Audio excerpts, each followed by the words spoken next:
ദൈവം നൽകിയ നല്ല സാവകാശത്തിനായി നന്ദി പറയുന്നു. ഈ രാത്രി നമുക്ക് ഒരുമിച്ച് ദൈവത്തിന്റെ ഹല്ലേലൂയ സന്നിധിയിൽ ദൈവവചനം ചിന്തിക്കുവാൻ സ്വർഗം തന്ന സാവകാശം കർത്താവിന്റെ ദാസൻ ചെയ്യുന്ന ദൈവദാസൻ, കുടുംബങ്ങൾ, പാട്ടുപാടിയ പ്രിയ പൈതൽ, അതുപോലെ തന്നെ പ്രാർത്ഥിച്ച പ്രിയപ്പെട്ടവരെല്ലാവരെയും ദൈവം ഇന്ന് രാത്രി തന്നെ അനുഗ്രഹിക്കട്ടെ. നമുക്ക് മുഖവരിയൊന്നും പറയാൻ നമുക്ക് ഹല്ലേലൂയ നമ്മളെല്ലാം മിക്കവാറും നേരത്തെ നമ്മൾ ഒത്തിരി പരിചയപ്പെട്ടിട്ടുള്ളത് കൊണ്ട് മുഖവരിയൊന്നും പറയുന്നില്ല. വചനത്തിലേക്ക് ദൈവനാമത്തിൽ കിടക്കുവാൻ ദൈവനാമത്തിൽ ശരണപ്പെടുക. രാത്രി ആയതുകൊണ്ട് സമയത്തിന് പരിമിതി ഉള്ളത് കൊണ്ട് വേഗത്തിൽ ദൈവവചനത്തിലേക്ക് കടന്ന് ചില കാര്യങ്ങൾ ഹല്ലേലൂയ ഓർപ്പിച്ച് നമ്മൾ ഒരുമിച്ച് പ്രാർത്ഥിക്കുവാൻ ദൈവനാമത്തിൽ ശരണപ്പെടുകയാണ്. 46-ാം സങ്കീർത്തനം അതിന്റെ 1-ാം വാക്യം ഒന്ന് വായിക്കാമോ? 46-ാം സങ്കീർത്തനം അതിന്റെ 1-ാം വാക്യം.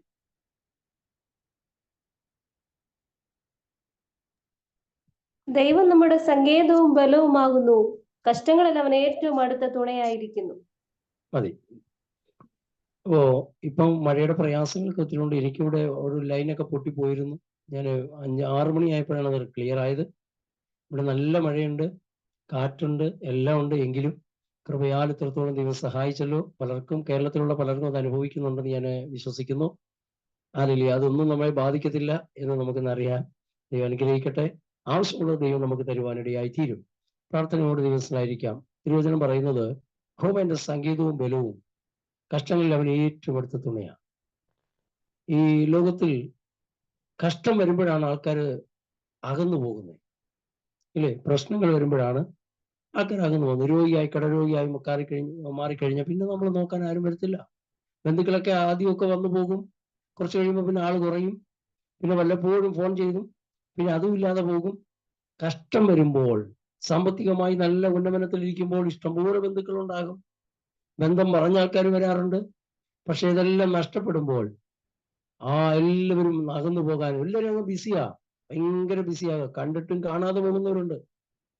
പക്ഷെ വേദപുസ്തകം പറയുന്നത് നമ്മുടെ ദൈവത്തിന്റെ മാത്രം പ്രത്യേകതയാണ് കഷ്ടങ്ങളിലാണ് തമ്പുരാൻ ഏറ്റവും അടുത്ത് വരുന്നത്. ഇതിനകത്ത് നമ്മൾ ചിന്തിക്കാൻ പോകുന്നത് കഷ്ടങ്ങളിൽ ദൈവത്തിന്റെ സാന്നിധ്യം, ദൈവത്തെ നമുക്ക് കാണാൻ കഴിയും. അല്ലെങ്കിൽ ദൈവം നാം മാത്രമല്ല മറ്റുള്ളവർക്ക് നമ്മുടെ കൂടെ നിൽക്കുന്ന ദൈവത്തെ കാണാൻ കഴിയും.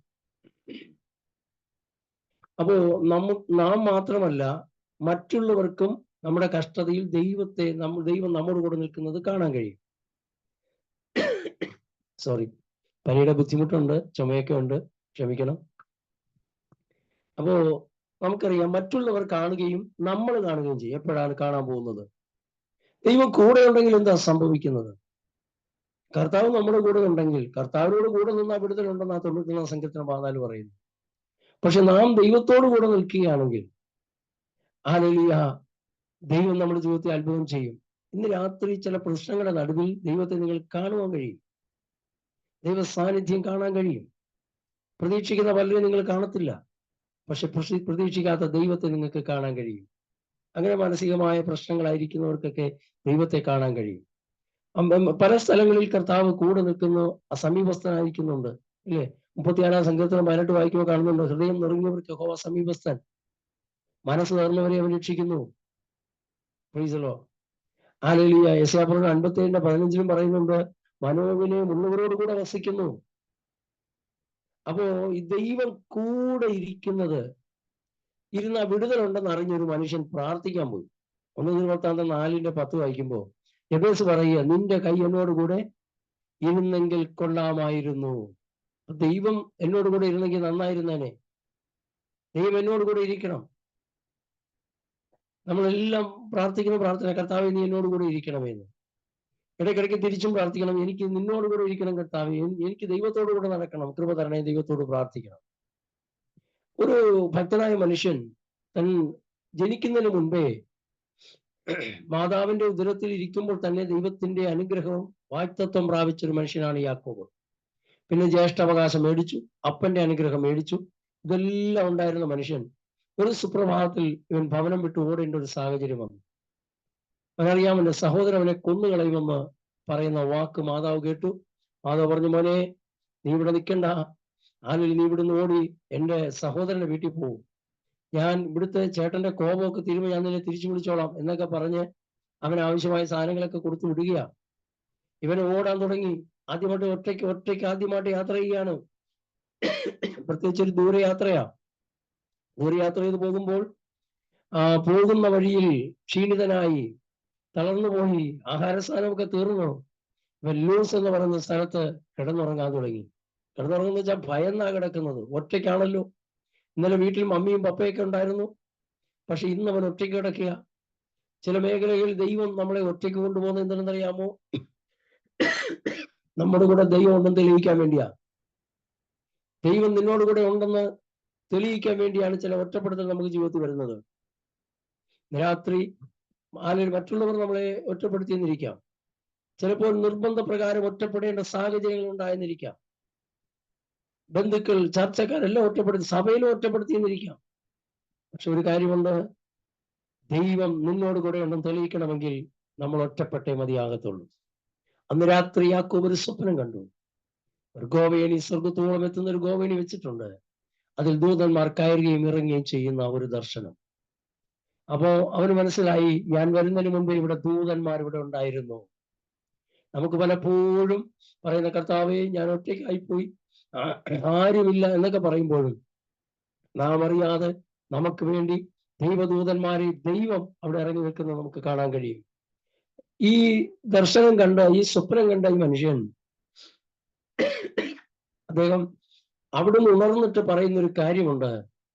ഒരു കല്ല്, ആ തലണയെ വെച്ച കല്ലെടുത്ത് ആ എണ്ണ ഒഴിച്ച് അവിടെ ഒരു ആരാധന, ഒരു പ്രാർത്ഥന നടത്തിയിട്ട് പറയുകയാണ്, ദൈവത്തിന്റെ ആലയമല്ലാതെ മറ്റൊന്നുമല്ല. ഈ ദിവസങ്ങളിൽ നമ്മളായിരിക്കുന്ന ഭയാനകമായ അന്തരീക്ഷവും ഭവനത്തിനകത്ത് ദൈവത്തിന്റെ ആലയത്തിന്റെ അനുഭവമാക്കാൻ ദൈവത്തിന് കഴിയും. ഒരൊറ്റ സ്വപ്നം മതി പ്രിയമുള്ളവരെ. ഹല്ലേലൂയ. കുടുംബത്തിനകത്ത് ഭയപ്പെടുന്ന അന്തരീക്ഷങ്ങളായിരിക്കാം, ഒറ്റപ്പെടുന്ന അന്തരീക്ഷങ്ങളായിരിക്കാം. അതേ സ്ഥലത്ത് ഈ മനുഷ്യൻ തലേ രാത്രി കിടന്നപ്പോൾ പറഞ്ഞു തന്നു, ഇന്ന് രാത്രി എന്നെ ഏതെങ്കിലും മൃഗങ്ങൾ തിന്നുകളയും, എനിക്ക് നേരം വിളിക്കുമെന്ന് പറയാൻ പറ്റത്തില്ല. പക്ഷെ അതേ മനുഷ്യൻ പ്രഭാതി പറയുക, ഇത് ദൈവത്തിന്റെ ആലയമാ. ഒരു സ്ഥലത്തൊരു ഭക്തൻ, അവന്റെ കൂടെ ദൈവം അവിടെ ഇറങ്ങിയിട്ടുണ്ട്. ഏത് കാട്ടിലാണെങ്കിലും, ഏത് പ്രശ്നങ്ങൾ, ഏത് രാജ്യത്താണെങ്കിലും അവിടെ ദൈവത്തിന്റെ സാന്നിധ്യമുള്ള സ്ഥലമായി മാറും. അവനത് അറിഞ്ഞില്ലെന്നാ പറയുന്നത്. യഹോവ ഇവിടെ ഉണ്ടായിരുന്നു, ഞാനോ ഇത് അറിഞ്ഞില്ല. പ്രിയമുള്ളവരെ, ഈ യാക്കോബ്, ഹല്ലേലൂയ, ഈ പ്രശ്നങ്ങളുടെ നടുവിൽ, ഒറ്റപ്പെടുന്ന നടുവിൽ ദൈവദൂതന്മാരെ കാണുവാനിടയായി ദൈവത്തിന്റെ ആലയം എന്ന് പ്രൊക്ലെയിം ചെയ്യുക. ഇവിടെയാണ് പണ്ട് തന്റെ, ഹല്ലേലൂയ, വല്യപ്പച്ചനായിരിക്കുന്ന അബ്രഹാം തന്റെ മകനാകുന്ന ഇസ്ഹാക്കിനെ യാഗം കഴിക്കാൻ കൊണ്ടുപോയി ചരിത്രം പറഞ്ഞ സ്ഥലമാണെന്നാ പറയുന്നത്. പിന്നത്തേതിൽ, ഹല്ലേലൂയ, യാക്കോബ് തിരിച്ചു വരുമ്പോൾ കുടുംബമായിട്ട് ആരാധിച്ച സ്ഥലം അവിടെയാണ്. പിന്നെ സാളമോൻ ആലയം പണിത സ്ഥലം അവിടെയാണ്. ദാവീദ് ജനത്തെ എണ്ണി ദൈവത്തിന്റെ കോപം അവന്റെ മേൽ വന്നപ്പോൾ അവനൊരു കളത്തിൽ പോയി യാഗപീഠം പണിത അതേ സ്ഥലമാണിത്. പ്രിയമുള്ളവരെ, ആ കാലങ്ങളിൽ ഒറ്റയ്ക്ക് ആരാധിച്ച മനുഷ്യൻ പിന്നത്തേതിൽ ആയിരക്കണക്കിന് ജനം ഒന്നിച്ച് ആരാധിക്കുന്ന ഒരു അവസ്ഥയിലേക്ക് മാറ്റുവാൻ ദൈവത്തിന് കഴിയും. നമ്മുടെ പ്രാർത്ഥനകൾ, നമ്മുടെ കൂട്ടായ്മകളൊക്കെ ഇന്നുകളിൽ നാം ഒറ്റയ്ക്കായിരിക്കാം, കുടുംബത്തിൽ ഒറ്റയ്ക്കായിരിക്കും ഇറങ്ങിയിരിക്കുന്നത്. പക്ഷെ പിന്നത്തേതിൽ കുടുംബമായി സമൂഹത്തോടെ ഒന്നിച്ച് ആരാധിക്കുന്ന നിലവാരത്തിൽ കൊണ്ടെത്തിക്കാൻ ദൈവം ശക്തനായ ദൈവമാണ്.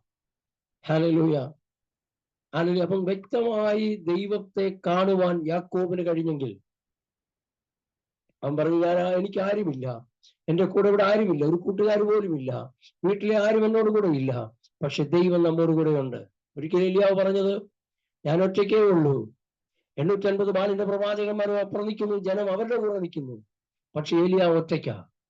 ആളിൽ ഒറ്റയ്ക്ക് നിൽക്കുന്ന, ന്യൂനപക്ഷമായി നിൽക്കുന്ന ഒരു മനുഷ്യൻ അപ്പുറത്ത് വലിയൊരു ഭൂരിപക്ഷം നിൽക്കുമ്പോൾ ദൈവം ആരുടെ കൂടെ നിന്നെന്നറിയാമോ? ഹല്ലേലൂയ, ന്യൂനപക്ഷത്തോടുകൂടി നിൽക്കുന്ന, ന്യൂനപക്ഷമായി നിന്ന ഈ ഏലിയാവിന് വേണ്ടി ആ ദൈവം പ്രവർത്തിച്ചത്. കർത്താവ് ഭൂരിപക്ഷത്തിലൊന്നും പ്രവർത്തിക്കുന്ന ദൈവമൊന്നുമല്ല. 12 പേരെയാണ് കനാൻ ദേശം ഉറ്റുനോക്കാനായി പറഞ്ഞു വിട്ടത്. പറഞ്ഞു വിട്ട് അവിടെ ചെന്നു ദേശമൊക്കെ ഉറ്റുനോക്കി അവർ തിരിച്ചു വരിക. തിരിച്ചു വരുമ്പോൾ മുന്തിരിക്കൊലയെ കാർത്തോണ്ട് വന്നത് ശരിയാണ്, പക്ഷെ ഇവിടെ വന്നിട്ട് 10 പേര് ഒന്നിച്ച് ചെന്നിട്ട് പറഞ്ഞു, നടക്കുന്ന കാര്യമല്ല, അവിടെ ഭയങ്കര രാക്ഷസ പിറവികളുണ്ട്, രാക്ഷസന്മാരുണ്ട്, കനാന്യന് ഭയങ്കര കായിക ബലമുള്ളവരാണ്, നമ്മളവിടെ മുമ്പിൽ ഒന്നുമില്ല, നമ്മളൊക്കെ വെട്ടുക്കിളിയെ പോലെ ഇരിക്കുന്നെന്ന് പറഞ്ഞു. പക്ഷെ 2 പേര് പറഞ്ഞു സാധിക്കുമെന്ന്. ജനമെല്ലാം 10 പേരുടെ കൂടെ നിന്നപ്പോൾ ദൈവം 2 പേരുടെ കൂടെ നിന്നു. വീട്ടിൽ ഒറ്റപ്പെടുന്ന ആരെങ്കിലും ഈ ശബ്ദം കേൾക്കുന്നെങ്കിൽ ദൈവനാമത്തിൽ പറയട്ടെ, ദൈവം നിങ്ങളുടെ കൂടെ നിൽക്കും. പ്രിയമുള്ളവരെ, അല്ലെങ്കിൽ വിശ്വാസത്തോടെ നിൽക്കാൻ തയ്യാറാണെങ്കിൽ ദൈവം നമ്മുടെ കൂടെ നിൽക്കും. അല്ലെങ്കിൽ അന്ന് ആ മുന്തിരിക്കൊല ചുമന്നുകൊണ്ട് വരുന്നത് നിങ്ങളൊന്ന് ആലോചിച്ച് വരും. ഒരു തണ്ടില് ഒരു മുന്തിരിക്കൊല കെട്ടിയിട്ടിട്ട് അപ്പുറം ഫ്രണ്ടിൽ ഒരാള്, ബാക്കിൽ ഒരാള്. ഇന്നത്തെ ആത്മീക അന്തരീക്ഷം നോക്കിയാൽ ഇതേ കണ്ടീഷനാണ് പൊയ്ക്കൊണ്ടിരിക്കുന്നത്. മുൻപേ പോകുന്നവൻ മുന്തിരിക്കൊല കണ്ടല്ല പോകുന്നത്, വിശ്വാസത്തിൽ പൊയ്ക്കൊണ്ടിരിക്കുക. പക്ഷെ പുറകെ വരുന്നൊരു തലമുറ കണ്ട് മുന്തിരിക്കൊല കണ്ടോണ്ടാണ് ഇറങ്ങിയത്.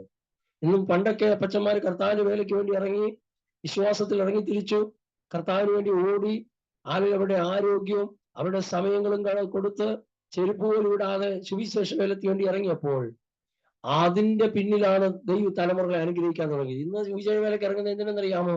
ഇറങ്ങി ഉടനെ ബൈസ്കിൾ പിടിച്ച് ഡിഗ്രി എടുത്തു കഴിഞ്ഞാൽ ഉടനെ വിദേശത്ത് പോകണം, കാശുണ്ടാക്കണം, വലിയ വണ്ടി മേടിക്കണം, വലിയ ചർച്ച മേടിക്കണം എന്ന് വെക്കണം എന്നുള്ള ഒറ്റ വെപ്രാളമേ ഉള്ളൂ. എല്ലാം മുന്തിരിക്കൊല കണ്ടോണ്ടാണ് പൊയ്ക്കൊണ്ടിരിക്കുന്നത്. പക്ഷെ മുൻപേ പോകുന്നവൻ മുന്തിരിക്കൊല കണ്ടല്ല, പ്രത്യാശയോടെ പൊയ്ക്കൊണ്ടിരിക്കുന്നത്. ഒരു വാഗ്ദത്ത ദേശം നോക്കി മുൻപോട്ട് പോകുമ്പോൾ, ആ ഒരു നിത്യതയിൽ ഒരു അവകാശം എനിക്കുണ്ടെന്ന് മുൻപോട്ട് പോകുമ്പോൾ, പുറകിൽ വന്ന തലമുറ മൊത്തവും നന്മ കണ്ടോണ്ടാണ് സുവിശേഷ വേലയ്ക്ക് ഇറങ്ങുന്നത്. നല്ല സുഖമില്ലയോ? ജോലിക്ക് പോകണ്ട, ഒന്നും വേണ്ട, നല്ല പ്രസംഗിച്ച് കാര്യങ്ങളൊക്കെ നടന്ന് അടിപൊളിയായിട്ടൊക്കെ ജീവിക്കാം. സുവിശേഷകരൊക്കെ അടിപൊളിയാ. ഇവിടെ ആലോചിക്കുക, എത്രയോ പേര് നോർത്ത് ഇന്ത്യയുടെ ഭാഗത്തുകൾ കഷ്ടപ്പെടുമ്പോൾ ഒരു സൈക്കിളിന് വേണ്ടി ചോദിച്ചവരുണ്ട്, ദൈവദാസന്മാര് സൈക്കിളിന് വേണ്ടി. ഇവിടെ വീടുകളിലൊക്കെ 4-5 വാഹനങ്ങളൊക്കെ കൂട്ടിയിട്ടേക്കുന്ന കണ്ടിട്ടുണ്ട്. അതവിടെ കിടക്കട്ടെന്ന്, പഴകിപ്പോയാലും അവിടെ കിടക്കട്ടെന്ന്. അത് ഞങ്ങളുടെ ഓർമ്മയ്ക്കായിട്ട് വെച്ചിരിക്കുക. ഒരു വീട്ടിൽ ചെന്നപ്പോൾ 2 വണ്ടി, പഴയ വണ്ടി ഇരിക്കുന്നു. അവർ പറയും, അയ്യോ ഞാൻ നിങ്ങൾ ആദ്യമായിട്ട് വാങ്ങിയ വണ്ടി, അത് കൊടുക്കത്തില്ലെന്ന്. അപ്പൊ വീടിനകത്ത് വരുമ്പോൾ പറയാം, കുഞ്ഞുങ്ങൾ, ഞാൻ 2ാം ക്ലാസ്സിൽ പഠിച്ച പുസ്തകം പറയും ഇന്നും എൻ്റെ കയ്യിൽ ഇരിപ്പുണ്ടെന്ന്. പുള്ളിക്ക് 10-60 വയസ്സായി, റിട്ടയർഡായി. പറയാ, LKG പഠിച്ച പുസ്തകം വരെയും ഇന്ന് എൻ്റെ കയ്യിലുണ്ടെന്ന്. നല്ല ആള് തന്നെ. ഇതെല്ലാം കൂടെ കെട്ടിപ്പിടിച്ചുകൊണ്ടിരിക്കാൻ പോവാ. പ്രിയമുള്ള, ഉള്ളത് കർത്താവിന് വേണ്ടി കൊടുക്കാൻ തയ്യാറാകണം. ദൈവനാമത്തിന് കൊടുക്കാൻ തയ്യാറാകണം. പഴയതാണെങ്കിലോ ദൈവവേലയ്ക്ക് വേണ്ടി നോർത്തിൽ ദൈവദാസന്മാർക്ക് കൊടുക്കുക. വീട്ടിൽ 5000 രൂപ കിട്ടും, നിങ്ങൾ അയച്ചുകൊണ്ട് വാഹനം വാങ്ങട്ടെ, അവരുടെ വാഹനങ്ങൾ റിപ്പയർ ചെയ്യട്ടെ. ആ ഒരു മെന്റാലിറ്റി നമുക്കുണ്ടാകണം. ദൈവരാജ്യത്തിന് കൊടുത്താൽ കർത്താവ് നമുക്ക് വാഴ്ത്തി തിരിച്ചു തരാനിടയായി തീരും. 5 മീനും യേശുവിന്റെ കൈ കൊടുത്തപ്പോൾ യേശുവിന് കഴിച്ചിട്ട് പോകാൻ അത് മതിയാണ്. ഒരാൾക്ക് കഴിക്കാനുള്ള ഭക്ഷണം അത് മതി.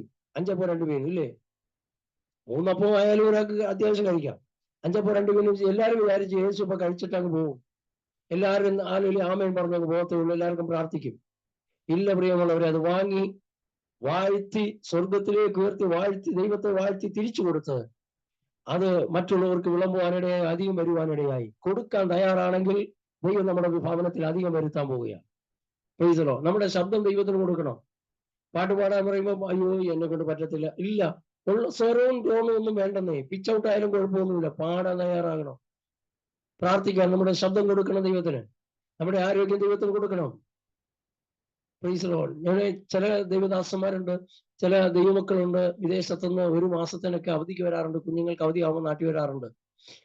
വന്നു കഴിഞ്ഞാൽ അവര് വന്ന് മുമ്പൊക്കെ എന്ത് ചെയ്യുന്നറിയാമോ? മൂന്നാറ്, കൊടൈക്കനാല്, കുളു, മനാലി ഇങ്ങനെയുള്ള സ്ഥലങ്ങളിലെല്ലാം ടൂർ പോകാറുണ്ട്.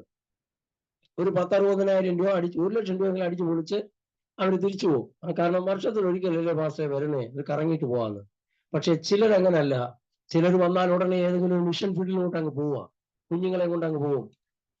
ഒരു 2 ആഴ്ച അവർ പോയി നിന്ന് അവരോട് കൂടെ കുഞ്ഞുങ്ങളെ അവിടുത്തെ കൾച്ചർ, അവിടുത്തെ ആ കുഞ്ഞുങ്ങളുടെ സാഹചര്യങ്ങൾ പഠിപ്പിച്ച് അവിടുത്തെ വേദനിക്കുന്ന ജനത്തെ ഒന്ന് കാണിച്ച് അവരുടെ കുടുംബം, അവരുടെ വീടും അവിടെ അന്തരീക്ഷമൊക്കെ കണ്ടുവരുമ്പോൾ ഈ കുഞ്ഞുങ്ങൾക്ക് അത്യാഗ്രഹമൊന്നും ഉണ്ടാവത്തില്ല. ഇപ്പൊ മത്സരത്തിന്റെ ഒരു കാലഘട്ടമാണ്. ഇപ്പൊ സഹോദരൻ ഒരു നല്ല വീട് വെച്ച് കഴിഞ്ഞാൽ അടുത്ത അനിയന്റെ ഉദ്ദേശം എന്ന് പറഞ്ഞാൽ അവനേക്കാൾ വലിയ വീട് എനിക്ക് വെക്കണം. അവനൊരു 15 ലക്ഷത്തിന്റെ കാർ മേടിച്ചാൽ എന്റെ വീട്ടിൽ 25 ലക്ഷത്തിന്റെ കാർ വരണം. ഒരു അഭിമാനത്തിൽ ആരാധനയിലും അങ്ങനെയാ. അടുത്തൊരു ചർച്ച 21 വെച്ചാൽ നമ്മൾ 41 വയ്ക്കും. അവരുടെ 16ാമത്തെ കൺവെൻഷൻ ആണെങ്കിൽ ഞങ്ങളുടെ 27ാമത്തെ കൺവെൻഷനാണ്. ഞാൻ പറഞ്ഞു, ഈ കൺവെൻഷൻ നടത്തി വെറുതെ പൈസ കളയുന്നതേ ഉള്ളൂ. അതുകൊണ്ട് കൺവെൻഷനൊക്കെ ഞങ്ങൾ നിർത്തി, ഞങ്ങൾ പരസ്യം തുടങ്ങി. കാരണം മറ്റു കൺവെൻഷൻ എന്ന് പറയുമ്പോൾ ജനത്തെ ഇങ്ങോട്ട് വിളിച്ച് പ്രസംഗിപ്പിക്കുക, ആരും വരികയല്ല. പക്ഷേ പരസ്യം എന്ന് പറഞ്ഞാൽ ഞങ്ങൾ അങ്ങോട്ട് പോയി പ്രസംഗിക്കുക, അവരുടെ വീടിന്റെ മുറ്റത്ത് പോയി നിന്ന് പ്രസംഗിക്കുക. Price the Lord. പ്രിയമുള്ളവരെ, ഈ ദിവസങ്ങളിൽ ഹല്ലേലൂയ ദൈവത്തിന് വേണ്ടി എന്ത് ചെയ്താലും ദൈവം അത് വാഴ്ത്തി തരും. നന്മ കൊടുത്താൽ ദൈവം തിരിച്ചു തരും. തലമുറകളെ ദൈവത്തിന് കൊടുത്താൽ ദൈവം തലമുറകളെ വാഴ്ത്തും. കുഞ്ഞുങ്ങളുണ്ടെങ്കിൽ ഹല്ലേലൂയ നല്ല കുഞ്ഞുങ്ങളെയൊക്കെ ദൈവത്തിലേക്ക് കൊടുക്കും. നല്ല കുഞ്ഞുങ്ങൾ പറഞ്ഞാൽ ഞാൻ ഒരു സാധാരണയായിട്ടൊക്കെ പറയുന്നേ ഉള്ളൂ. നല്ല പഠിക്കുന്ന കുഞ്ഞുങ്ങളെ കർത്താവേ അവൻ നല്ല ബുദ്ധിയൊക്കെ ദൈവം കൊടുത്തല്ലോ, അവനെ ദൈവത്തിലേക്ക് എടുക്കണമെന്ന് പ്രാർത്ഥിക്കും. പലപ്പോഴും ദൈവവേലയ്ക്ക് കൊച്ചുങ്ങൾക്ക് കഷ്ടം വരുമ്പോൾ ദൈവവേലയ്ക്ക് സമർപ്പിക്കും. പക്ഷെ കുഞ്ഞ് നല്ലോണം പഠിക്കുവാണെങ്കിൽ അതൊക്കെ അങ്ങ് മറക്കും. ഇനി അവൻ നല്ല ജോലി ചെയ്ത് കർത്താവിന് വേണ്ടി അങ്ങ് കൊടുക്കട്ടെ എന്ന് പറയും. Price the Lord. സൗത്ത് ആഫ്രിക്കയിലെ ഡോക്ടർ ആയിരുന്ന ഒരു അങ്കിളുണ്ട്. അങ്കിളുടെ മക്കളെല്ലാം ഡോക്ടറാണ്. ഇളയ മോനാണെങ്കിൽ അവനിവിടെ നീറ്റ് എഴുതി റാങ്ക് ലിസ്റ്റിൽ പേര് വന്നു. അവന് അപ്പൊ പെട്ടെന്ന് ഇവന് മാനസികമായ ഒരു വിഭ്രാന്തി ഉണ്ടായി. ഇവൻ വീട്ടിൽ കയറി ഒളിച്ചിരിക്കും. കിണർ കണ്ടാൽ ചാടാൻ നോക്കുക. അപ്പൊ അവര് പെന്തക്കോസ് അനുഭവമല്ല. അവര് പിന്നെ ആരോ പറഞ്ഞു പെന്തക്കോസ് മാരെ കൊണ്ട് പ്രാർത്ഥിച്ചാൽ ശരിയാവുന്നു. അങ്ങനെ പ്രാർത്ഥിക്കാൻ കൊണ്ടുവന്നിട്ട് അവസാനം അവന്റെ അപ്പനും അവിടുന്ന് സൗത്ത് ആഫ്രിക്കുന്നവരെല്ലാം വന്നു. പ്രാർത്ഥിക്കാൻ വന്നപ്പോ ഇവനൊരു 7 അടി നീളമുണ്ട്. നമ്മളൊന്നും പിടിച്ചാൽ നിൽക്കത്തൊന്നുമില്ല. വലിയ സൈസാണവൻ. ഇപ്പൊ കിണർ കണ്ട ചാടാൻ പോവാ. ഈ മാതാവും പിതാവും പറഞ്ഞറിയാമോ, ഇവനെ എങ്ങനെയും പ്രാർത്ഥിച്ച് നേരെയാക്കി നിങ്ങൾ സുവിശേഷത്തിലേക്ക് അങ്ങ് എടുത്തോളാം. ഇവന്റെ ഭൂതമൊക്കെ മാറ്റി നിങ്ങൾ സുവിശേഷ വിലയ്ക്ക് അങ്ങ് എടുത്തോളാം. എന്നാൽ ചേട്ടന്മാര് 3 എണ്ണം നിൽപ്പുണ്ട്. നല്ല പനമരം പോലെ ഒറ്റത്തെങ്ങ് പോലെ നിൽക്കുക. അതിനൊന്നും വേണ്ട. ഈ ഭ്രാന്ത് പിടിച്ചവനെ എങ്ങനെയും കൊണ്ടുവന്ന് ഇല്ല. കാരണം അവർക്ക് പോകാൻ സമയമായി. അവർക്ക് ഡ്യൂട്ടി ഉണ്ട്. അവർക്ക് സമ്പാദിക്കണം. ഇവനെ നോക്കിയിരുന്നിട്ട് കാര്യമില്ല. പ്രിയമുള്ളവരെ, ഇന്ന് എങ്ങനെയാണ് ആർക്കും വേണ്ടാത്തത് തഴഞ്ഞത് ഒക്കെ ദൈവവേലയ്ക്ക് ഇരിക്കട്ടെ. Praise the Lord. നല്ലത് ദൈവത്തിന് കൊടുക്കുകയാണെങ്കിൽ നല്ലതേ കൊടുക്കാവൂ. Praise the Lord. തമ്പുരാന് കൊടുക്കുന്നെങ്കിൽ നല്ല സമയം കൊടുക്കണം. റിട്ടയർഡ് ആയ ശേഷം കർത്താവിന്റെ വേല ചെയ്യാന്നൊക്കെ പലരും പറയാറുണ്ട്. ഞാൻ റിട്ടയർഡ് ആയി, ഇനി കർത്താവിന്റെ ഗൾഫിൽ നിന്നൊക്കെ ഇരുന്ന് ഒരു 77 വയസ്സ് തിരിച്ചു വന്നിട്ട് കർത്താവിന്റെ വേല ചെയ്യാന്നൊക്കെ പറയാറുണ്ട്. ഇല്ല പ്രിയമുള്ള, നല്ല യൗവനം കർത്താവിന് കൊടുക്കണം. വിശ്വസിക്കാൻ തയ്യാറാണോ? നല്ല യൗവനം, നല്ല ശബ്ദം, നല്ല രക്തം. കർത്താവ് നമുക്ക് തന്ന രക്തം എത്രാമത്തെ വയസ്സിലാ? 33.5 തിരുവയസ്സിലെ രക്തമാണ്. ആ രക്തം ഗ്യാരണ്ടി ഉള്ള ബ്ലഡ് ആയതുകൊണ്ട് ഈ 2025 വർഷമായിട്ടും ആ 33 ചുരുക്കി തന്നെയാണ് നിൽക്കുന്നത്. ആ രക്തത്തെ വീണ്ടെടുത്തവര് പ്രായമുള്ളവരായിരുന്നാലും പ്രാർത്ഥിക്കാൻ ആന്റിമാരൊക്കെ ഇറങ്ങുന്നുണ്ടല്ലയോ, എന്ന ചുറുചുറുക്കോടാ നിൽക്കുന്നേ. കർത്താവിന് വേണ്ടി നിൽക്കാൻ തയ്യാറാകുക. Praise the Lord. ഹല്ലേലൂയ. അപ്പൊ ദൈവം നമ്മുടെ കൂടെ ഉണ്ടെന്ന് നമ്മൾ കാണണമെങ്കിൽ ചില പ്രശ്നങ്ങളിലൂടെ കടന്നുപോയേ മതിയാകത്തുള്ളൂ. നമുക്കറിയാം, ദാനിയേൽ പ്രവാചകന്റെ പുസ്തകം നമ്മൾ വായിക്കുമ്പോൾ അവിടെ 3-ാം അധ്യായം 25 വായിക്കുമ്പോൾ നമുക്ക് കാണാൻ കഴിയുന്നുണ്ട്. 3 ബാലന്മാര്, കുറെ പയ്യന്മാരെ കൊണ്ടുപോയി. പക്ഷെ 3 ബാലന്മാർ ഈ ദൈവത്തിന്റെ തീരുമാനത്തിൽ നിൽക്കുന്ന കുഞ്ഞുങ്ങളെ പല നിലവാരത്തിൽ പിശാച് അവരെ ടോർച്ചർ ചെയ്യും. കണ്ടോ? പല നിലവാരത്തിലാ രക്ഷിക്കപ്പെട്ടു വരുന്ന കുഞ്ഞുങ്ങൾക്ക് ഭയങ്കര ടോർച്ചറിങ് ഉണ്ടാകും. അതിന്റെ ഒരു ഉത്തമ ഉദാഹരണമാണ് ദാനിയേൽ പ്രവാചകന്റെ പുസ്തകം. ഈ ബാലന്മാരെ അവിടെ കൊണ്ടുവന്ന് 4 പേരെ കൊണ്ടുവന്നിട്ട് 4 പേരുടെ പേരും ഒന്ന് മാറ്റി. ഒത്തിരി പേരെ കൊണ്ടുപോയെങ്കിലും അവർക്കാർക്കും വലിയ ചോദനയൊന്നും വന്നിട്ടില്ല.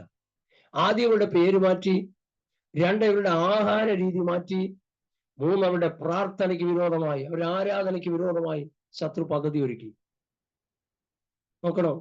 അപ്പോ 3 കാര്യങ്ങൾ. അതില് ഒരു കാര്യമാണ് ഈ അവിടെ ദാനിയേൽ പ്രവാചകന്റെ പുസ്തകം വായിക്കുമ്പോൾ ഇത്രയും വലിയൊരു ദൈവത്തെ ആദ്യമായിട്ടാണ് അവർ ഉണ്ടാക്കുന്നത്. അവിടെ എല്ലാം കൊച്ചു കൊച്ചു ദൈവങ്ങളായിരിക്കും. ആരോ രാജാവിനോട് പറഞ്ഞു കൊടുത്തു, ഇവന്മാര് വണങ്ങാത്തത് കൊച്ചു ദൈവം ആയതുകൊണ്ടാണ്, വലിയ ദൈവത്തെ ഉണ്ടാക്കി വെച്ചവന്മാര് വണങ്ങുമെന്ന് പറഞ്ഞ് രാജാവിന് ഒരു ഐഡിയ പറഞ്ഞു കൊടുത്തു. അങ്ങനെയാണ് സമഭൂമി കൊണ്ടുവന്ന് വലിയൊരു ബിംബത്തെ ഉണ്ടാക്കിയാൽ വെച്ചു. വലിയൊരു ദൈവത്തെ ഉണ്ടാക്കി വെച്ചിട്ട് എല്ലാവരും വണങ്ങാൻ പറഞ്ഞു.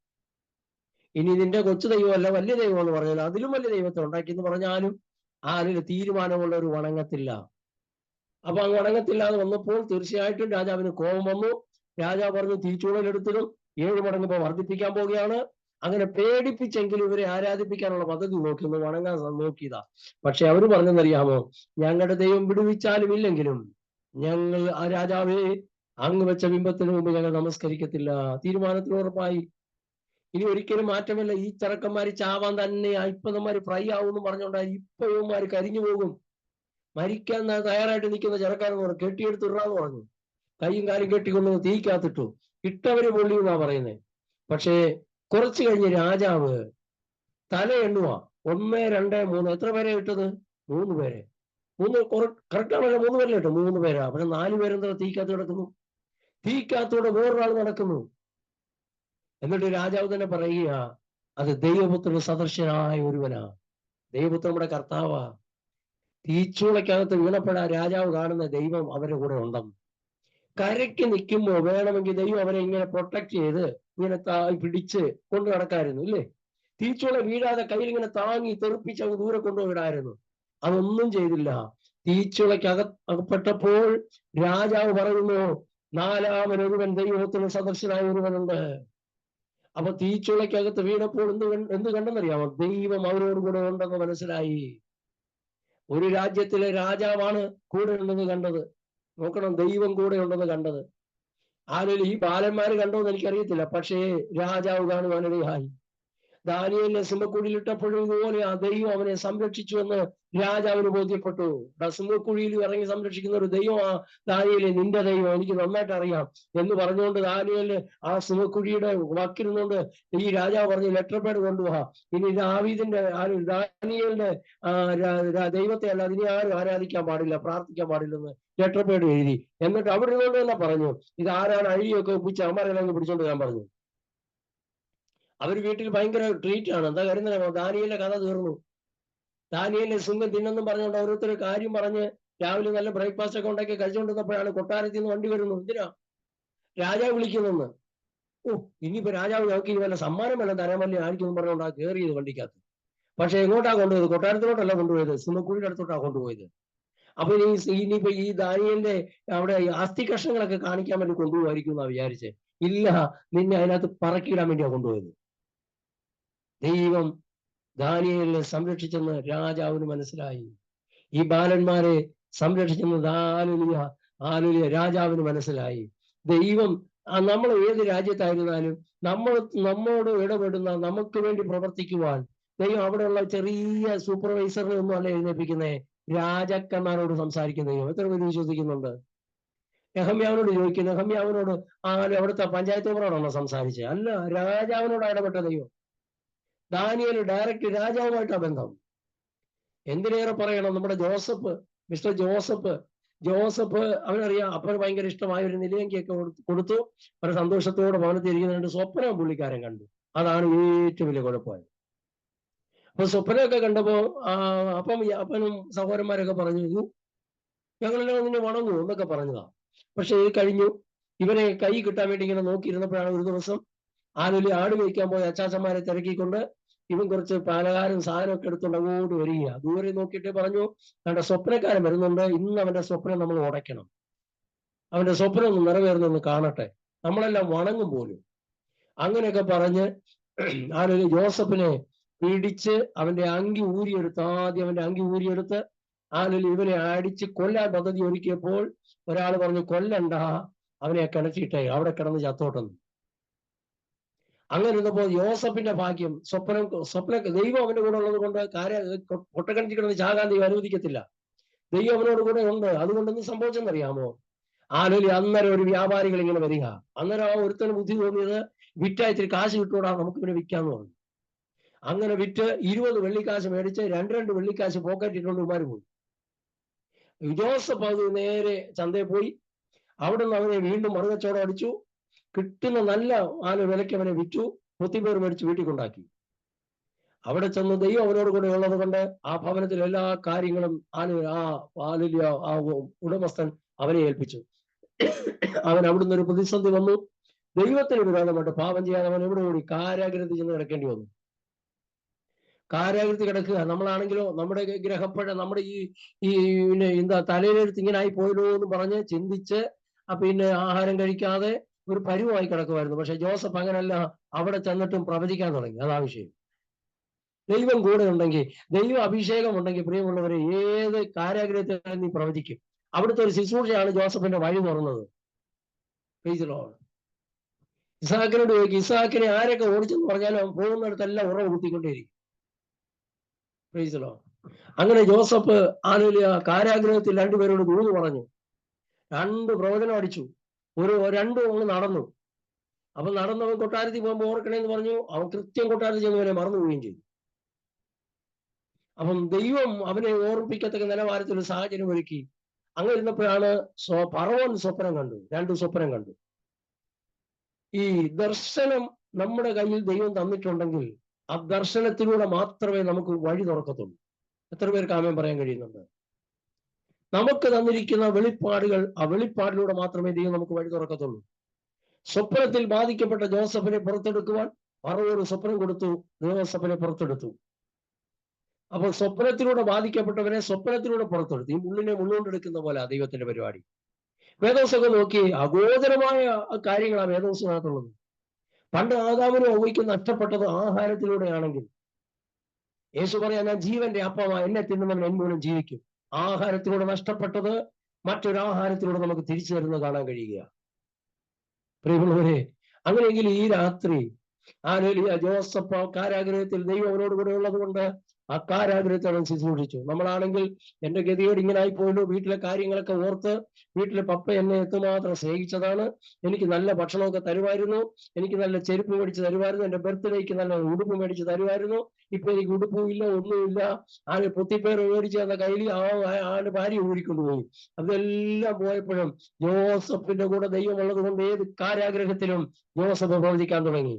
ആ പ്രവചനം അവന്റെ ജീവിതത്തെ മാറ്റിമറിച്ചു. അവൻ ഒരിക്കലും സ്വപ്നം കണ്ടില്ല ഈ കാരാഗ്രഹത്തിൽ നിന്ന് പുറത്തു വരുമെന്ന്. ഒരു സുപ്രഭാതത്തിൽ രാജാവ് സ്വപ്നം കണ്ട് വിഷണ്ണനായി. മന്ത്രവാദികളെ വിളിച്ചിട്ട് ആർക്കും പറയാൻ കഴിയുന്നില്ല.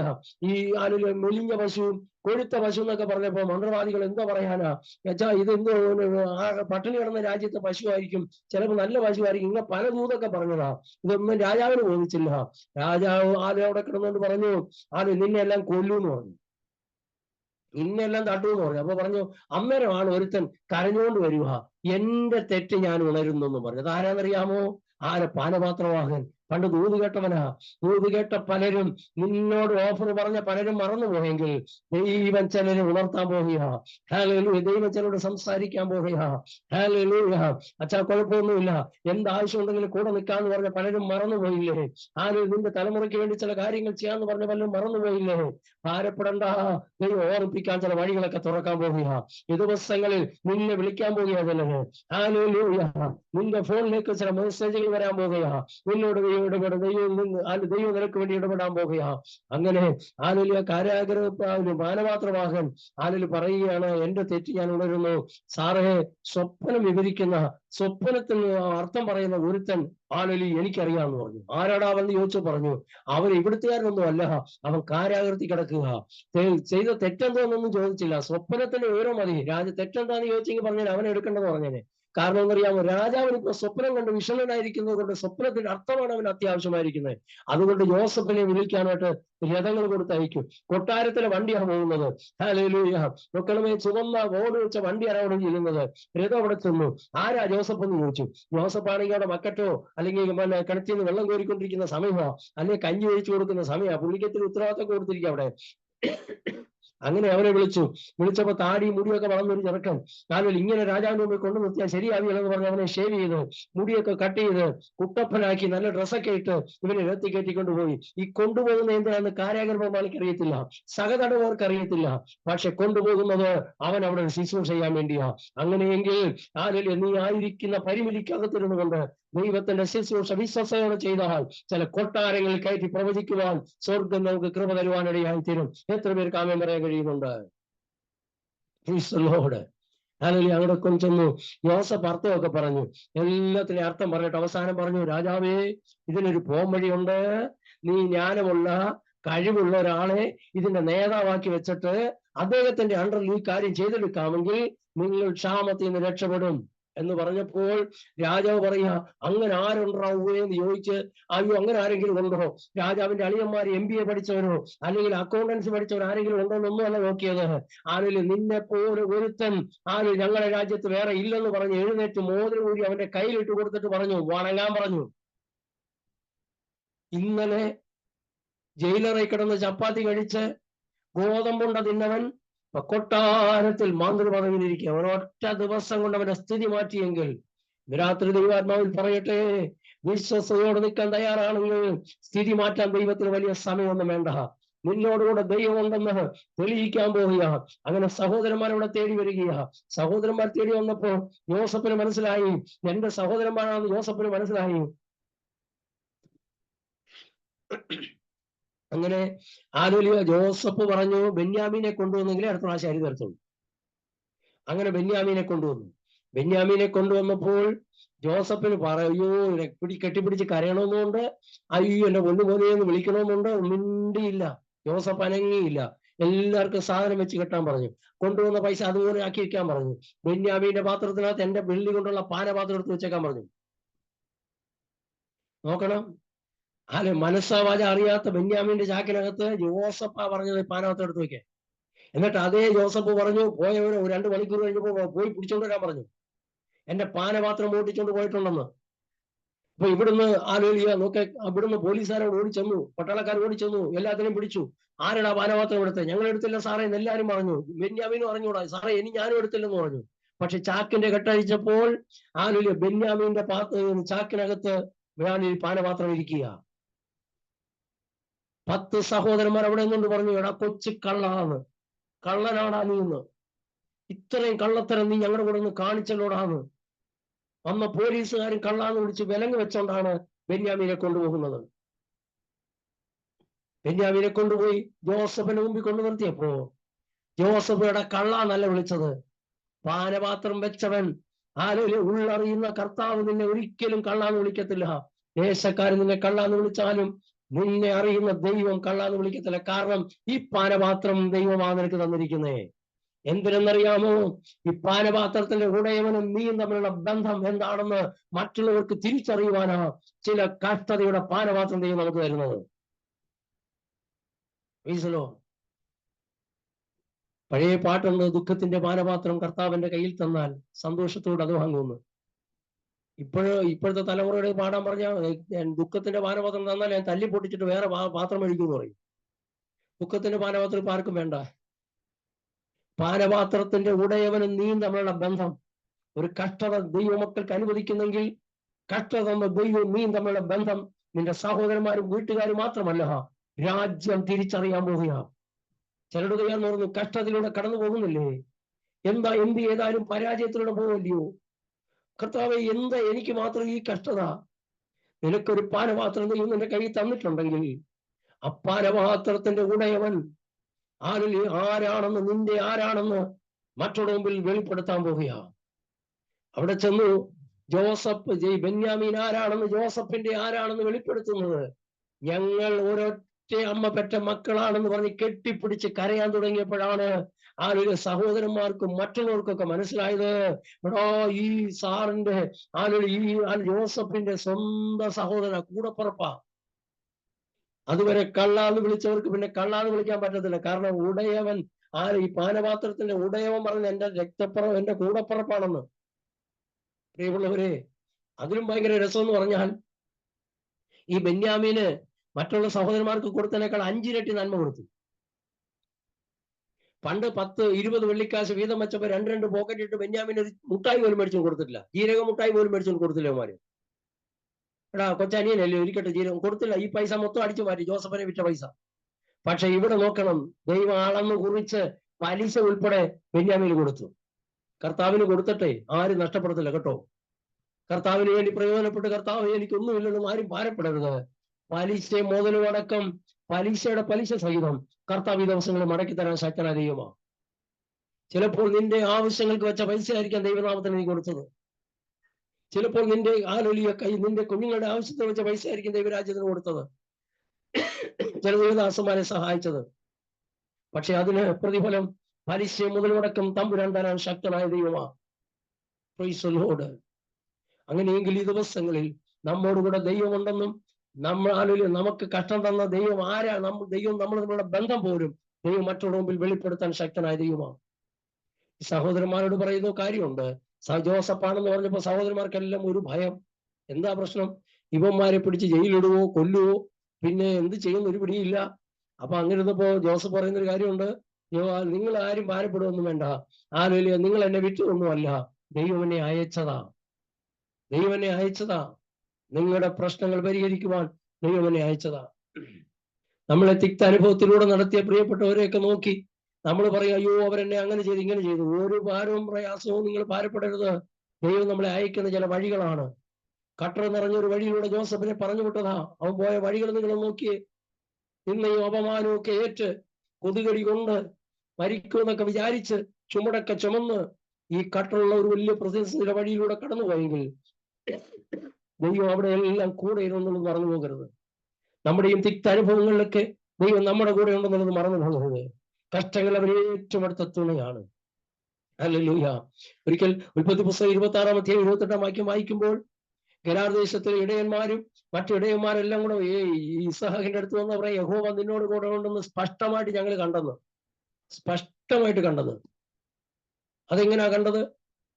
അബിമേലേക്ക് പറഞ്ഞു. അബിമേലേക്ക് പറയാ, നീ ഞങ്ങളെക്കാൾ ബലവാനാ, നീ വിട്ടുപോവാൻ. ഇസഹാക്കിനെ ആട്ടി ഓടിക്കുക. അബ്രഹാമിന്റെ കാലത്തുണ്ടായിരുന്ന ഉറവ. അബ്രഹാം മരിച്ചപ്പോൾ പെരിസർ മണ്ണിട്ട് നികത്തി. ഇസഹാക്കിന് അവകാശപ്പെട്ട ഉറവ മണ്ണിട്ടടച്ചു. ഇസഹാക്ക് അത് വീണ്ടും കുഴിച്ചു. ഗെരാർ ദേശത്തിലെ ഇടയന്മാർ വന്ന് പറഞ്ഞു, ഇത് ഞങ്ങളുടെ ഉറവയാ, നീ പോടാന്ന്. കഷ്ടപ്പെട്ട് അധ്വാനിച്ച നന്മ അനുഭവിക്കാൻ കഴിയാതെ ഓടിച്ചു കളഞ്ഞു ഇസഹാക്കിനെ. ഇസഹാക്ക് മറുപടി ഒരു ഉറവ കുത്തി. അവിടെയും ചണ്ടയിട്ടു. ഇസഹാക്ക് വീണ്ടും നമ്മളാണെങ്കിൽ പാട്ട് ദിവസം വേദവസം മടക്കി വെച്ച്, കർത്താവേ ഇനി ഇതിന് മറുപടി കിട്ടിയിട്ട് ഞാൻ ഇനി പ്രാർത്ഥിക്കത്തുള്ളൂ. പക്ഷേ ആരൊക്കെ അപകരിച്ചാലും ആരൊക്കെ ഒതുക്കി കളഞ്ഞാലും അവന്റെ കുഴിമുത്തുന്ന പ്രാർത്ഥിക്കുന്ന അവന്റെ ആരാധിക്കുന്ന സ്വഭാവം മാറിയിട്ടില്ല. അങ്ങനെ അതല്ലേ അപ്പോസ്തലന്മാര് കാരാഗ്രഹത്തിൽ ചെന്നപ്പോൾ കെട്ടപ്പെട്ട് നല്ല അടിയും കിട്ടി, കഴുത്തെ പിടിച്ച് തള്ളി അകത്ത് കൊണ്ട് ആമത്തിലിട്ട്, കാൽ രണ്ടും കൂടെ ആമത്തിലിട്ടു, കൈ രണ്ടും ചങ്ങലിക്കിട്ട് ഇങ്ങനെ മലന്ന് കിടക്കുക. ആമത്തിലിടുക എന്ന് പറഞ്ഞാൽ രണ്ട് കാലും തടിക്കഷ്ണത്തിനകത്ത് കയറ്റി കറക്റ്റായിട്ട് പാദം ഊരി വരാതുകൊണ്ട് അടിച്ച് ആപ്പിറക്കി വെക്കും. അത് കാലും കൈ ഇങ്ങനെ കെട്ടിയിട്ടേക്കും. ആമത്തിലിടുക എന്ന് പറയും. ചലിക്കാൻ പറ്റത്തില്ല. കൈയടിക്കാനോ ശരീരത്തിൽ കൊതു കടിച്ചാൽ പോലും ഒന്ന് അടിക്കാനോ ചൊറിയാനോ പറ്റാത്തൊരു കണ്ടീഷനിൽ കിടക്കുമ്പോൾ അവർ മുഖത്തോട് മുഖം നോക്കിയിട്ട് പറയുക, എന്തൊരു ഗതികേടാടാ വന്നത്. അന്നേരം മറ്റേ ആൾ പറയാ, അച്ഛാ ഞാൻ അന്നേ പറഞ്ഞില്ലേ ആവശ്യമില്ലാത്ത ചൂട് കയറി ചെയ്യല്ലേ, ഈ ചെയ്യാൻ പോയണ്ടല്ലേ കുഴപ്പമില്ല അവിടെ വന്നത്. ഈ ചുമ്മാ എന്തിനാ നമ്മള് ഭൂതത്തെ ശാസിക്കാൻ പോകുന്നത്? അത് അതിന്റെ പണി നോക്കിയോണ്ട് പോട്ടെ, നമുക്ക് നമ്മുടെ പണി നോക്കിയാൽ പോരെ. ഒരു വെളിച്ചപ്പാടത്തിന് ഭൂതത്തെ ശാസിച്ചാൽ ഈ കുഴപ്പമില്ല വന്നത്. അച്ഛാ നമുക്ക് അനങ്ങാതെ അങ്ങ് പോയി, അപ്പൊ നമ്മൾ ഏൽപ്പിച്ച ചൂട് നമുക്ക് ചെയ്താൽ പോരെ, ആവശ്യമില്ലാതെ എന്തിനാ അവൾ നല്ല ദൂതല്ലയോ പറഞ്ഞത്, കറക്റ്റ് ദൂതല്ലയോ പറഞ്ഞത്. എന്ത് ദൂത് പറഞ്ഞെന്നറിയാമോ? അത്യുന്നതനായ ദൈവത്തിന്റെ ദാസന്മാർ സത്യമാർഗം ഉപദേശിക്കുന്നവർ. കറക്റ്റാ ദൂത് പറഞ്ഞേ.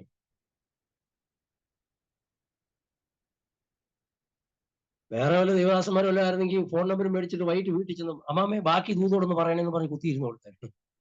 ബാക്കി ദൂതോട് പറയാം അമ്മാമ. ഭൂതമാണെന്ന് എല്ലാ പ്രവചനമൊന്നും ദൈവിക പ്രവചനമൊന്നുമല്ല. ഭൂതത്തിന്റെ ആത്മാവ് പ്രവചിക്കും. അതിനെ കയറി അങ്ങ് ശാസിച്ചേക്കണം. ആ ശാസിച്ചതിന്റെ പേരിലാണ് ഇവരകത്ത് കയറി കിടന്നേ. Praise Lord. നിങ്ങളുടെ ദേശത്ത് നിങ്ങളെ കൊണ്ട് ദൈവം ചിലതൊക്കെ ചെയ്തെടുക്കാൻ പോവാ. ചില ശത്രുവേ എത്ര ആഭിചാരം ചെയ്താലും നിങ്ങളുടെ കാമ്പൗണ്ടിൽ കയറി വരികയല്ല. ഇവൻ തിരിച്ച് വേറെ വഴി കൂടെ പോകും. അവിടെ ചെന്ന് മന്ത്രവാദിയോട് പറയും, അവനൊരു യഹൂദ വംശക്കാരനാ, നീ അവനെ ജയിക്കത്തില്ലെന്ന്. Praise Lord. അങ്ങനെ ആ കാത്തു കിടക്കുമ്പോൾ ഇവര് മുഖത്തോട് നോക്കി പറയാ, അച്ഛാ നമ്മൾ നാളത്തെ ഇനിയിപ്പോ എങ്ങനെ വെച്ചാ കോടതി കൊണ്ട് ഹാജരാക്കുക വെച്ചാൽ, തെളിവെടുപ്പിന് കൊണ്ടുപോച്ചാ, ഒരു പിടിയും കിട്ടുന്ന ജാമ്യം കിട്ടുമോ വെച്ചാ എന്നൊന്നുമല്ല ചോദിച്ചത്. എടാ പോയി നീ ഉറങ്ങിയില്ലയോ? ആ ഞാൻ ഉറങ്ങിയില്ല വാസ്തേ. എങ്കിൽ നമുക്കിവിടെ പ്രാർത്ഥിക്കാന്ന്. ഇന്നാ പ്രാർത്ഥനയാ. നിങ്ങളൊന്ന് ആലോചിച്ച് നോക്കും. നമുക്കെങ്ങാണോ ആ ഒത്തവശാലങ്ങൾ ഒരു കൈ ഒന്ന് കുഴ തെറ്റി ഈ എണ്ണ ഇട്ട് വെച്ചേക്കുവാണെങ്കിൽ നമ്മൾ പിന്നെ പ്രാർത്ഥിക്കുമോ? ഓ, രാവിലെ എഴുന്നേറ്റ ഉടനെ കൈയും കാലും ഇങ്ങനെ, ഞായറാഴ്ച രാവിലെ എഴുന്നേറ്റ് കൈയും കാലും ഒക്കെ ഇങ്ങനെ നോക്കും. എവിടെയെങ്കിലും ഇച്ചിരി വേദന ഉണ്ടെങ്കിൽ ഇന്നിനി പറ്റത്തില്ല, വയ്യ. പണ്ട് നടന്നും പതച്ചും ഒക്കെയാണ് ആരാധനയ്ക്ക് പോകുന്നത്. കിലോമീറ്റർ. ഞാൻ ബീഹാറിൽ വന്നപ്പോൾ അവിടെ ഒരു അമ്മച്ചി 12 കിലോമീറ്റർ നടന്ന്, 87 വയസ്സുണ്ട്, 12 കിലോമീറ്റർ നടന്ന് ഒരു കൊച്ചുമോനെ എടുത്ത് തോളെ വെച്ചോണ്ടാ വരുന്നത്. ചെറുക്കം ഫ്രണ്ടിലോട്ടും ബാക്കിലോട്ടും കാലിട്ടിട്ട് അമ്മച്ചിയുടെ തലയെ തട്ടി കളിച്ചോണ്ടായിരിക്കുന്നത്. അവിടുന്ന് നടന്നു വരും. തുളി ചുളിഞ്ഞ ഒരു അമ്മച്ചി, ഭയങ്കര സോഡ കുപ്പികളെ ഗ്ലാസ് നോക്കിയിട്ടാ വന്നിരിക്കുന്നേ. ഒരു പ്രാവശ്യം അമ്മച്ചിയുടെ മോനൊക്കെ പോലീസാ. ഒരു പ്രാവശ്യം അവിടെ പ്രാർത്ഥിക്കാൻ ദേവദാസന്മാർ ചെന്നപ്പോ അവിടെ ഉള്ളവരെല്ലാം അവിടെ കയറി വന്നു, ഇവിടെ പ്രാർത്ഥിക്കാൻ പറ്റത്തില്ലെന്ന്. അമ്മച്ചിയുടെ ആവേശമാണോ എന്തോ ഒരു വെട്ടുകത്തി എടുത്തോണ്ട് പറഞ്ഞു, ആർക്കാടാ ഇവിടെ പ്രാർത്ഥിക്കാൻ പറ്റത്തില്ലെന്ന് പറഞ്ഞു, ഇവിടെ വാടാന്ന് പറഞ്ഞു. പിന്നെ ആരും വന്നില്ല. അമ്മച്ചിയുടെ മക്കളൊക്കെ പോലീസാണ്ട്, ആ ഗ്രാമത്തിന് വലിയ ആളാ. അമ്മച്ചി പറഞ്ഞു, വന്നാൽ ശരിയാക്കി കളയും, ഇവിടെ പ്രാർത്ഥന എന്ന് നടക്കും. പിന്നെ അവിടെ മൊത്തം പ്രാർത്ഥനയായിരുന്നു. അമ്മച്ചി പിന്നെ ആഴ്ചയിലും കുടുംബ പ്രാർത്ഥന കഴിക്കും മുറ്റത്ത്. ഞങ്ങൾ പോയി അവിടെ പോയി അമ്മച്ചിയും ഇറച്ചിയും ചപ്പാത്തിയൊക്കെ ഉണ്ടാക്കി തരുന്നതെല്ലാം കഴിച്ച് ഞങ്ങൾ അവിടെ നിന്ന് പ്രാർത്ഥിക്കും. ചെയ്തോ.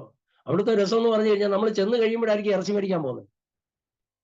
അയ്യോ എന്തൊരു കഷ്ടം. അത് മേടിച്ചുകൊണ്ട് വന്ന് വേവിച്ച് അതുവരെ നമ്മൾ അവിടെ ഇരിക്കണം, ഇറങ്ങി പോകാൻ പാടില്ല. അത് കഴിക്കാതെ പോയിട്ടുണ്ടെങ്കിൽ തീർന്നു, പിന്നെ അങ്ങോട്ട് കയറ്റത്തേ ഇല്ല നമ്മളെ. അപ്പൊ ഒരു വീട്ടിൽ വിസിറ്റിംഗ് പോകുമ്പോ ഒരു ദിവസം മെനക്കെട്ട് പോയാൽ മതി. ചിലപ്പോൾ നമ്മുടെ വണ്ടി എടുത്ത് പാസ് വണ്ടി എടുക്കും, നമുക്ക് കടയിൽ പോയി സാധനം മേടിക്കാന്ന് പറഞ്ഞു. സാധനം മേടിക്കാൻ പോകുന്ന അപ്പോഴാ. നമ്മളാണെങ്കിൽ 3 മാസം മുമ്പേ സാധനങ്ങളൊക്കെ മേടിച്ച് വെച്ചിരിക്കുക, ഇല്ലേ?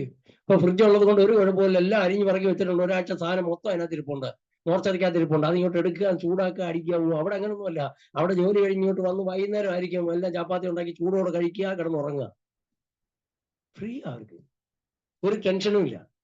നമുക്കാണെങ്കിൽ society bank loan, SBI loan, federal loan, അത് വേണം ഇത് വേണം, കറണ്ട് ബില്ല് അടയ്ക്കണം, പിന്നെ ഫീസ് അടയ്ക്കണം എന്ന് പറഞ്ഞ് ഭയങ്കര ടെൻഷൻ. അവർക്ക് ഒരു ടെൻഷനും ഇല്ല. വീട് കാറ്റടിച്ച് വീണ അടുത്ത ദിവസം വീട് വയ്ക്കും അവർ. കാരണം 4 തൂണും ഒരു തട്ടിയും വെച്ച് കഴിയുമ്പോൾ വീടായി. ഒരു സന്തോഷത്തോടെയാ ജീവിക്കുന്നത്. പെട്രോൾ അടിക്കണ്ട, ഒന്നും അടിക്കണ്ട, സൈക്കിൾ പോലും ഇല്ല, ഒരു കുഴപ്പമില്ല. അവർ വീടുകൾ പച്ചക്കറിയൊക്കെ ഉണ്ടാക്കി കഞ്ഞത് കൊണ്ട് ഇരുന്ന് ഉള്ളതൊക്കെ വെച്ച് കഴിച്ച് സുഖമായിട്ട് ജീവിക്കുക. അതിന്റെ ആരോഗ്യം അവർക്ക് കാണാം. നമ്മളാണെങ്കിൽ 9 കൂട്ടം കറിയില്ല, നമുക്ക് അങ്ങോട്ട് ഇറങ്ങത്തില്ല. കല്യാണത്തിന് പോയാലോ തീറ്റ ആൾക്കാർ എന്തോ ഒരു തീറ്റയാ വെച്ചേക്കുന്നത്. കഴിഞ്ഞ ദിവസം ഒരു കല്യാണത്തിന് പോയപ്പോ വെജിറ്റേറിയൻ അവിടെ, ഇതിനവിടെ സലാഡ് ഇവിടെ, ഫ്രൂട്ട്സ് അവിടെ, അങ്ങോട്ട് ഭയങ്കര മാൻ, ഐസിലൊരു മാനിനെ ഉണ്ടാക്കി ഫ്രീസ് ചെയ്ത് വെച്ചിരിക്കുക, ഒഴുകിപ്പോകാതിരിക്കാൻ എന്നുവെച്ചാൽ കാഴ്ചക്ക്. എന്തോന്നാ അത്? ആൾക്കാരിങ്ങനെ നടന്ന് തിന്നുക. എന്നാൽ എല്ലാത്തിനും ഷുഗറും പിടിച്ചിരിക്കുക. കഴിപ്പൊന്നും ഒരു കുഴപ്പമില്ല. ആരോഗ്യ പ്രിയമുള്ളവരെ, ആരോഗ്യ ഈ നമുക്ക് ആവശ്യമുള്ളത് കഴിച്ചാൽ മതി. നമ്മൾ കൂടുതൽ കഴിച്ച് നമ്മുടെ ശരീരം നശിപ്പിക്കരുത്. ആഹാരം കഴിക്കാതിരുന്ന് നമ്മുടെ ശരീരം നശിപ്പിക്കരുത്. ദൈവം നമ്മുടെ മന്ദിരത്തെ, നമ്മുടെ ശരീരം ദൈവത്തിന്റെ മന്ദിരമാണെങ്കിൽ ഈ മന്ദിരത്തെ നശിപ്പിക്കുന്നവരെ ദൈവം നശിപ്പിക്കുന്നതാണ്. നമ്മളായിട്ട് നശിപ്പിക്കാൻ നിൽക്കരുത്, എങ്കിൽ ദൈവം നമുക്ക് പണി തരും. ചിലർക്ക് പറ്റി കൂടി വെള്ളം കുടിക്കാതൊക്കെ ഉപസിച്ച് ഇരിക്കും. അവസാനം അൾസർ പിടിച്ച് കുഴപ്പം പിടിച്ചൊക്കെ ഇരിക്കും. പ്രീസലോട് പണ്ടാരോ പറഞ്ഞ പോലെ ചില ഈ പിശുക്കന്മാരുണ്ട്, പിശുക്കന്മാര്.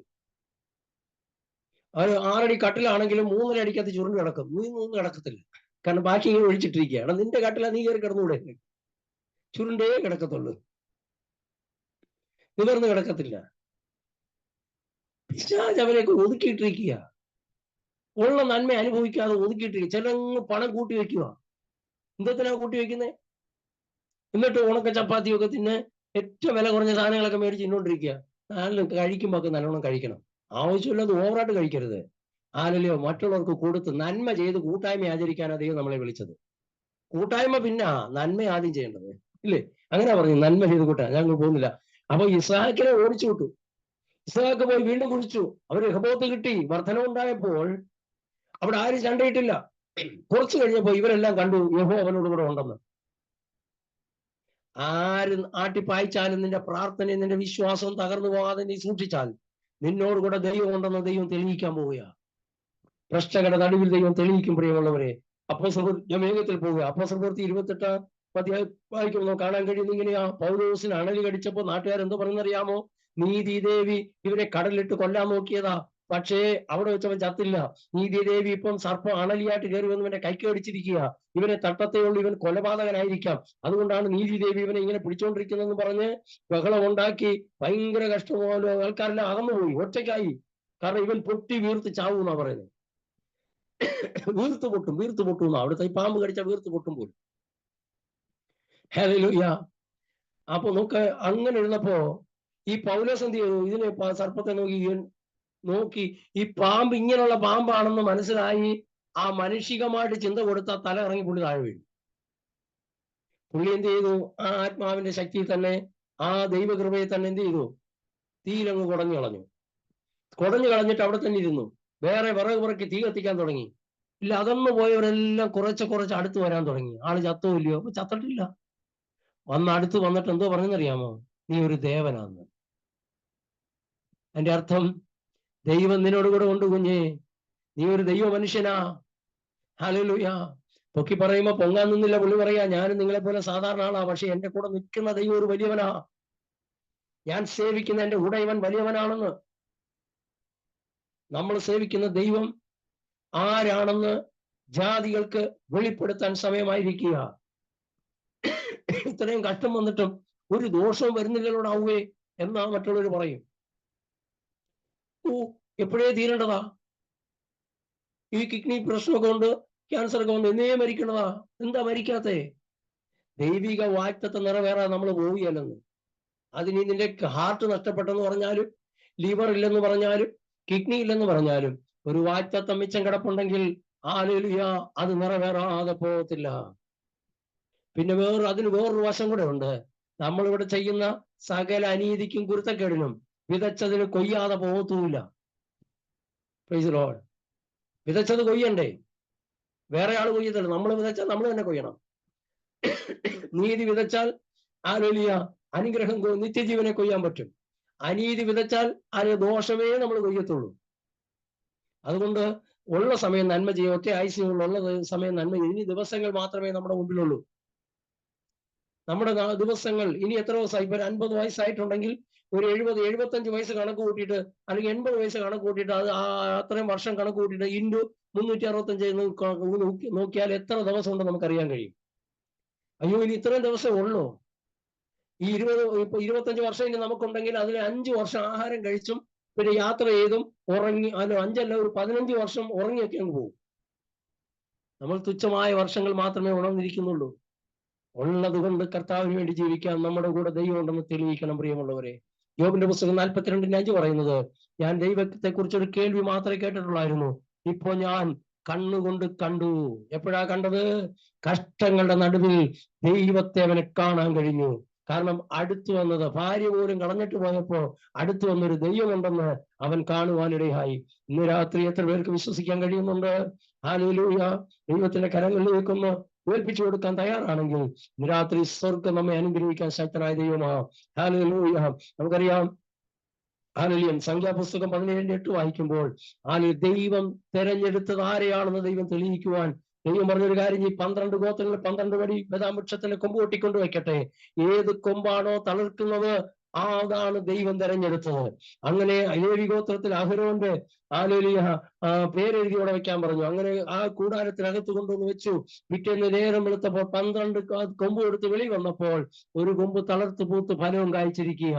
ഹല്ലേലൂയ. ദൈവം അംഗീകരിച്ച, ദൈവം കൂടെയുണ്ടെന്ന്, ദൈവം തെരഞ്ഞെടുത്ത ആളാരെന്ന് ദൈവം തെളിയിക്കുക മറ്റുള്ള മുമ്പിൽ. പ്രിയമുള്ളവരെ, നമ്മൾ ആരാണെന്ന്, നാം സേവിക്കുന്ന ദൈവം ആരാണെന്ന് മറ്റുള്ളവർക്ക് ദൈവം തെളിയിക്കാൻ പോവുക. എത്ര പേർക്ക് വിശ്വസിക്കാൻ കഴിയുന്നുണ്ട്?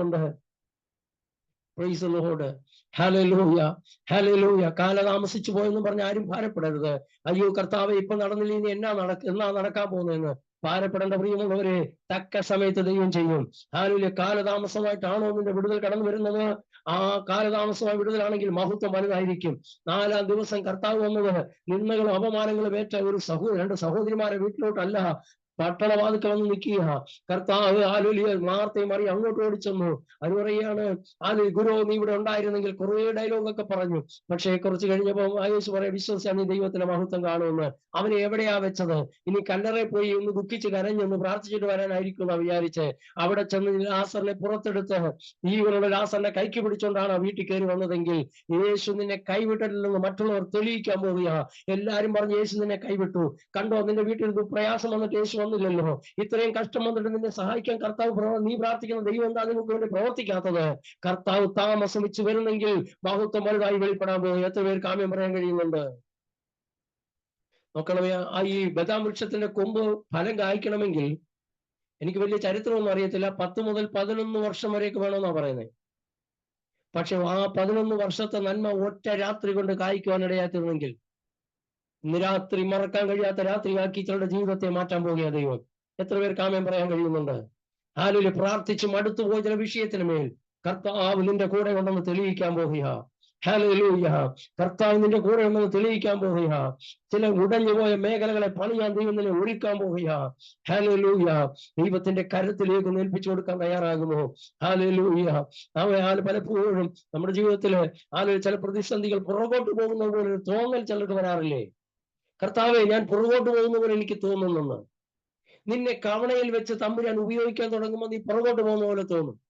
കവണയിൽ ഒരു കല്ല് വെച്ച് കഴിഞ്ഞാൽ ആദ്യം ഇതിന്റെ ഉടമസ്ഥൻ പുറകോട്ട് വലിക്കും. കണ്ടോ? പുറകോട്ട് വലിക്കും. പുറകോട്ട് വലിക്കുമ്പോൾ എല്ലാവരേക്കാളും പുറകോട്ട് പോയെന്ന് തോന്നും. പക്ഷേ എത്രമാത്രം നീ പുറകോട്ട് പോകുന്നു അത്രമാത്രം ശക്തിയോടെ നീ ദൂരെ പോകും.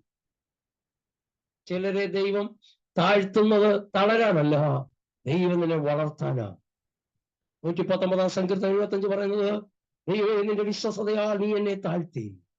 രാത്രി എത്ര പേർക്ക് പറയാൻ കഴിയും, കഷ്ടത്തിൽ നിന്റെ സങ്കേതവും ബലവുമായി, ആരിലെ കഷ്ടങ്ങൾ ഏറ്റവും അടുത്ത തുണയായി, ഹൃദയം നുറുക്കുകൾക്ക് സമീപസ്ഥനായി എന്റെ കൂടെ ദൈവമുണ്ട്. യോ പറയുക, ഞാൻ ഒരു കേൾവി മാത്രമേ കേട്ടിട്ടുള്ളൂ, പക്ഷെ ഇപ്പോൾ ഞാൻ കണ്ണുകൊണ്ട് കാണാനിടയായി. ഈ പ്രശ്നങ്ങളുടെ നടുവിൽ ദൈവം നിങ്ങളുടെ കൂടെ നിൽക്കുന്നത് നിങ്ങൾ കാണാൻ പോവുക. നിങ്ങൾ മാത്രമല്ല, നിങ്ങളുടെ കുടുംബക്കാർ കാണാൻ പോവുക. അല്ലേലും ദൈവം ഇത്രയൊക്കെ പ്രവർത്തിക്കുമെന്ന് ഞാൻ അറിഞ്ഞില്ല കേട്ടോ. ഞാൻ വിചാരിച്ചു ഇത്രയൊക്കെ ഇങ്ങനെയൊക്കെ പോകത്തേ ഉള്ളെന്ന്. പക്ഷെ ദൈവം നമുക്ക് വേണ്ടി പ്രവർത്തിക്കാൻ ശക്തനായ ദൈവമാ. എത്ര പേർക്ക് ആമേൻ പറയാൻ കഴിയുന്നുണ്ട്? എത്ര പേർക്ക് വിശ്വസിക്കാൻ കഴിയുന്നുണ്ട്? ഹല്ലേലൂയ. കണ്ണുകളൊക്കെ ദൈവത്തിന് അടയ്ക്കാമോ? രാത്രി ഹല്ലേലൂയ ദൈവം എന്നോട് സംസാരിച്ചു എന്ന് എത്ര പേർക്ക് ഹല്ലേലൂയ ബോധമുണ്ട്? ദൈവം എന്നോട് ഇടപെട്ടു. ചില പ്രതിസന്ധിയുടെ നടുവിൽ ദൈവന്റെ കൂടെ ഉണ്ടെന്ന് ദൈവം തെളിയിക്കാൻ പോകുന്നതിനായി എത്ര പേർക്ക് നന്ദി പറയാൻ കഴിയും? കർത്താവേ, ദിനത്തിനായി പ്രാർത്ഥിക്കുന്നു. കഷ്ടങ്ങൾ ഏറ്റവും അടുത്ത തുണയായി ദൈവം ഇറങ്ങണമേ. കർത്താവേ, ഞങ്ങളെ തൊട്ട് അനുഗ്രഹിച്ചാട്ടെ. രോഗക്കിടക്കയിൽ അങ്ങ് ഞങ്ങളുടെ അരികിലുണ്ടെന്നും മാനസിക വ്യതകളിൽ ഞങ്ങളുടെ അരികിലുണ്ടെന്നും മറ്റുള്ളവർ കാണുക ദൈവം പ്രവർത്തിക്കാൻ ശക്തനാണെന്ന് തെളിയിക്കുന്ന കൃപയ്ക്കായി സ്തോത്രം. ഞാൻ അങ്ങയുടെ ദാസനാണെന്നും എലിയ പ്രാർത്ഥിച്ചതുപോലെ ഞാൻ അങ്ങയുടെ പൈതലാണെന്ന് കർത്താവ് തെളിയിക്കുന്നതിനായി സ്തോത്രം. അതുകൊണ്ട് അനേകർ കർത്താവെ ഞങ്ങളുടെ കൂടെ ആരാധനയ്ക്ക് വരുമെന്ന് ദൈവം കൃപ നൽകണമേ. അത്ഭുതം ചെയ്താട്ടെ. കർത്താവ് അങ്ങനെ ചെയ്തതിനായി സ്തോത്രം. ക്രിസ്തു യേശുവിൻ നാമത്തിൽ തന്നെ ആമേൻ, ആമേൻ. താങ്ക് യു ദൈവദാസനെ. God bless you. God bless U.